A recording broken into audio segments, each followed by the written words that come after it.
જેટલા છે આવો આપણી વચ્ચે ચૈતરભાઈ વસાવા ઉપસ્થિત છે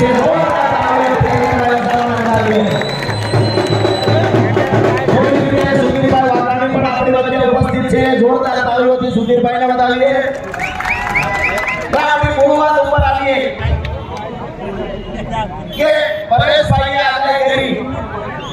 પરેશભાઈએ કહ્યું કે વિસાવદર બેસાડ અને જુનાગઢમાં એક નવી સિસ્ટમ સક્રિય થઈ છે 19 તારીખે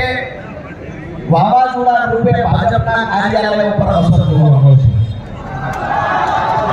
23 તારીખ પછી જેટલા પણ કટકી બાજો છે આ તમામ કટકી બાજો ઉપર આ વાવાઝોડાની અસર જોવા મળશે આવું પરેશભાઈ આગાહીકારે કીધું મેં કીધું આ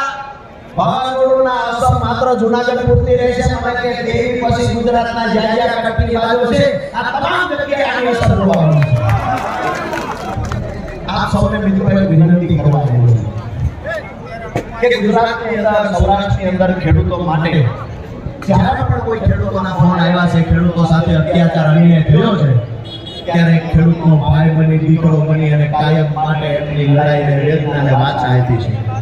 આજે પહેલી વખત વિસાવદર વિધાનસભાના ખેડૂતો ખેત મજૂરો વિસાવદર વિધાનસભા અને ગોપાલ ઇટાલિયા માટે મત માંગવા આવ્યો છો આપશો આગે ના હા ગોપાલ ઇટાલિયા વિધાનસભામાં પહોંચાડશો હા ખેડૂતોની લડાઈ મજબૂત બનાવશો